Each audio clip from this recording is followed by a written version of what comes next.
What's this about a new pin? Do you think it would look good on me? It's only for kings?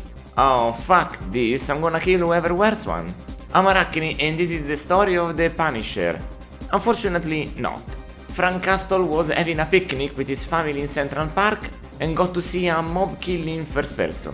But since seeing is believing, and the mafia doesn't like that, they try to also kill you all. Aside from Frank, they succeed. So, fueled by immense hatred, he decided to become a vigilante and kill every criminal.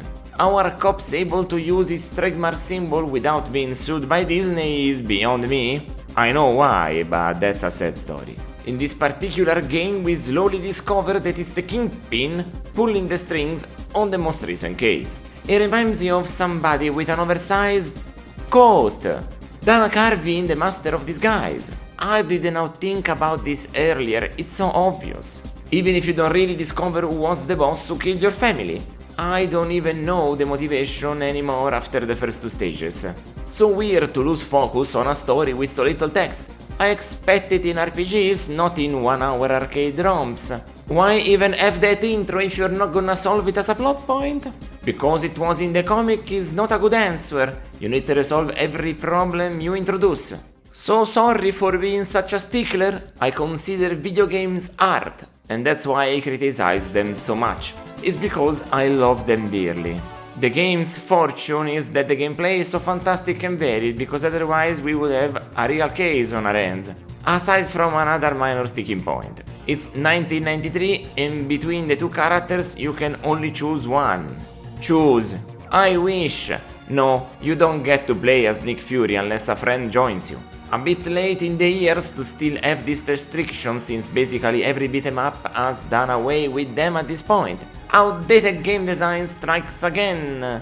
But you can strike back in the Punisher. Literally. Baseball bat action is a go. But the main point of this game is how much it feels like a free-for-all brawl. An all-out war. There's many objects you can grab and throw or use, and they have a limited number of uses, meaning they balance them. In fact, at the end of each stage they count all the items you manage to collect and give you a bonus for it. Listing them all would be a waste of time. You can seriously interact and use as weapons more than 30 objects. It's kind of out of control. Without considering all of the hidden stuff between the solid scenery you can destroy. It's just incredible. And the cherry on top is that you have many moves at your disposal. If you know them all and manage to combo each of them seamlessly, you rarely can get hit. I managed that only in stage 1, 2 and 4. The third is a bit of a spike before it gradually gets harder again after the default security of the fourth board. Classic rug pull. This has the variety that so many beat'em ups could never get even close no matter how much they try. It's just that the level design goes in many different places. Verticality is one of them. You don't expect it, but if you can walk around it, you can jump it. Even scenery you can destroy is walkable, so they took care of having a before and after mapping state that gets activated in real time. This is a great advancement in game design because it allows many more secrets to be discovered. They don't use it to its full potential here yet, but Capcom will make use of the lessons learned here for the D&D Mystara games in the coming years. But we've already talked about that in great detail. What was most surprising was in how many directions you get turned around here, while still doing a generally moving left to right classic.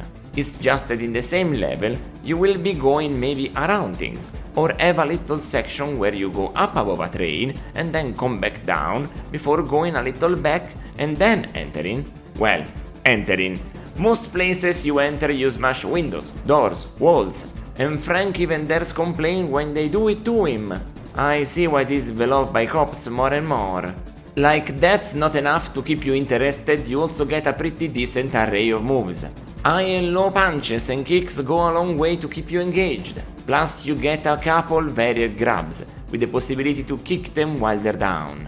Various types of guns, obviously, to jump and sweeping kicks to complement the whole package. It's a lot for a single character, but it's still just one. I can't let go of that tease. Seeing Nick Fury on the selection screen and not be able to play as him is a huge bummer. Single character beat'em ups are so all that in 1993. Is this an arcade cabinet or a console after all? Bosses and their design also is not one of the strong points of this game. They all pretty much rely on a lot of projectiles. It's not my favorite boss style for a brawler, especially since all I have is limited use guns that I have to pick up from the mobs. I prefer it if they had a moveset and got really up close and personal with you. More like Night Slashers, less running away from projectiles, thank you. Technically it is very clean and it runs really well. Considering what goes on at all times, it is really impressive.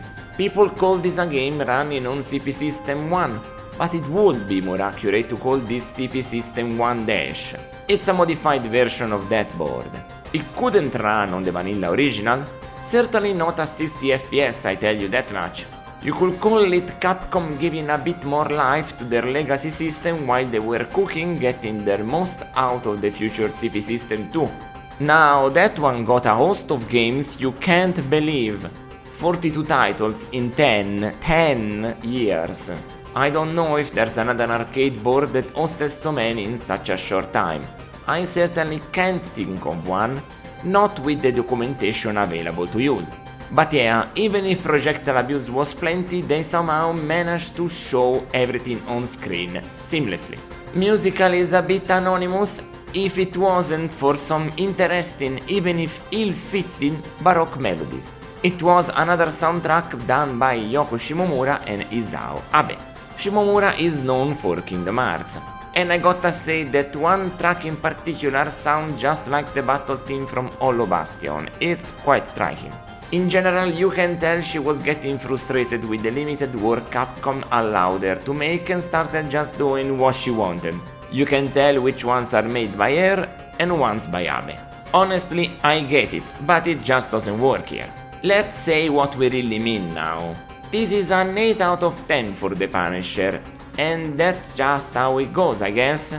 This game is full of problems for my tastes, and it's really bare bones in terms of characters, but somehow that affects it only up to a point. There's just so much to do in this game that even after a single playthrough, you could leave plenty satisfied. I know I did.